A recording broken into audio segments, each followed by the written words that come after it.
रहीम class. आज हम unit number 3 पढ़ेंगे बुक्स। पहला सवाल है, बुक्स होती क्या हैं? बुक्स सबसे पहले कैसे इन्वेंट की गई? बुक्स के लिए सबसे जो ज़रूरी चीज़ है वो है पेपर। पेपर कैसे इन्वेंट हुआ? बुक बाइंड कैसे हुई?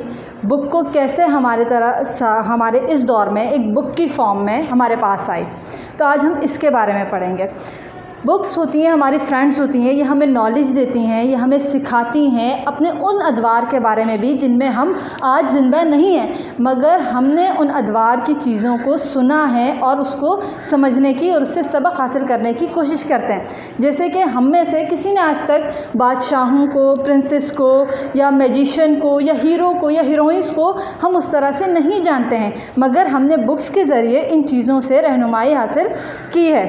तो जब ऑल टाइम्स की बात करते हैं, जब पुराने वक्तों में, जबकि कुछ पेपर भी ईजाद नहीं हुआ था, तो लोग आखिर एक दूसरे को चीज़ें कैसे महफूज करते थे, लिखी हुई चीज़ों को कैसे महफूज किया जाता था या सुनी हुई चीज़ों को महफूज करने के तरीके क्या थे। कदीम वक्तों में जब लोग गारों में रहा करते थे और आबादियों का अभी ऐसा कोई कॉन्सेप्ट नहीं डेवलप हुआ था, तो लोग एक दूसरे तख्लीकी जहन कहानियाँ बनाते थे और वो एक दूसरे को सुनाई जाती थी। मगर उनमें नुकसान ये था, या उनका एक मनफी पहलू ये था कि जब वो कहानियाँ नेक्स्ट जनरेशन को मुंतकिल की जाती थी तो वो नेक्स्ट जनरेशन तक सही तौर पर नहीं पहुंच पाती थी, बल्कि उनमें कुछ ना कुछ कमियां या खामियां रह जाती थीं। वक्त गुज़रने के साथ साथ लोग गारों के जगह नीचे आबादियों में आए और उन्होंने कम्युनिटीज़ बनाना शुरू की। जब इंसानी माशरे ने जन्म लिया तो फिर ये ज़रूरत महसूस की गई कि ऐसा कुछ हो जहाँ पर लोगों की सलाहियतों को महफूज किया जाए, यानी वो जो स्टोरीज़ बनाते हैं या उन्होंने जो तजुर्बात अपनी ज़िंदगी से हासिल किए वो आइंदा आने वालों के लिए कैसे महफूज किया जाए। तो फिर इस तरह से पत्थर पर चीज़ें महफूज करने का अमल शुरू हुआ। पुराने वक्तों की एक बहुत कुछ चीज़ें बगदाद के, इराक़ के म्यूज़ियम्स में मौजूद।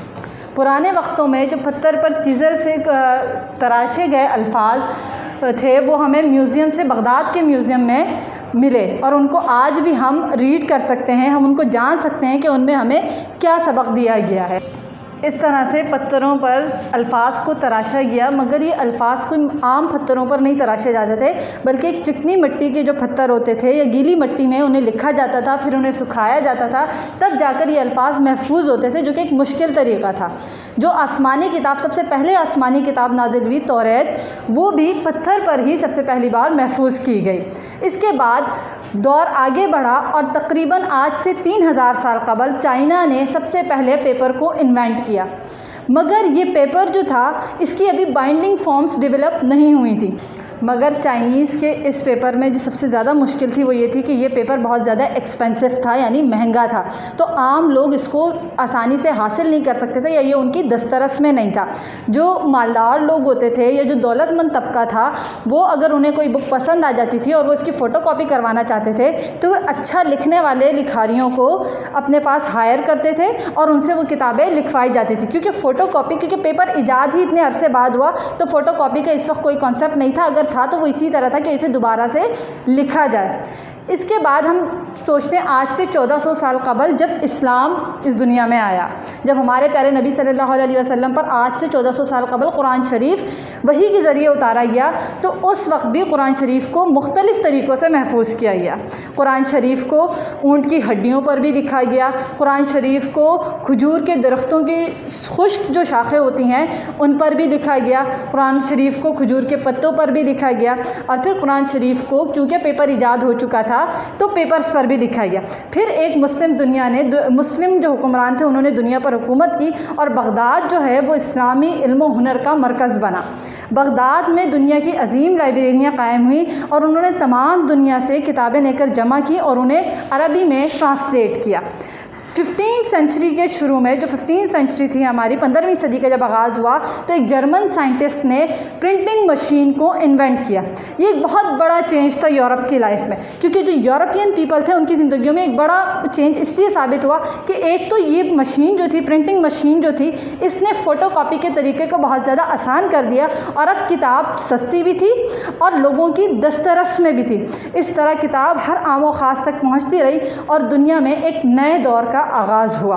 अब मौजूदा दौर में हमारे पास जदीद प्रिंटर्स हैं, मगर इन तमाम प्रिंटर्स के जो हम सहरा देंगे या इस काविश का जो सबसे ज़्यादा एहसान मानेंगे वो हम गुटेनबर्ग साहब का मानेंगे, जिन्होंने पहली प्रिंटिंग मशीन दरियाफ्त की थी, जिन्होंने बनाई थी और लोगों को उससे फ़वाइद हासिल हुए थे। आज हमारे पास टेलीविज़न भी है, रेडियो भी है, हमारे पास सीडीज़ भी होती हैं, हम मुख्तलिफ़ इंटरटेनमेंट के शोबे भी इंजॉय कर सकते हैं, मगर किताब आज भी अपनी तमाम तर खूबियों के मजमूए के साथ हमारी ज़िंदगियों में कहीं ना कहीं पाई जाती है। बल्कि ज़रूरी हमारा टेक्स्ट सिस्टम देख लें, हम जो स्कूल में पढ़ते हैं तो हमारे बैग्स में क्या चीज़ पाई जाती है?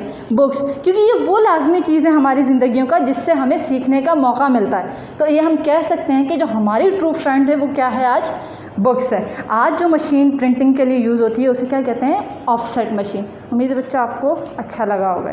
ठीक है बच्चों, आज हमारा यूनिट नंबर 3 जो कि बुक्स का था वो कंप्लीट हुआ है। आपने इसके घर में जो है वो रीडिंग करनी है और इसे अच्छे से समझना है। अल्लाह हाफ़िज़।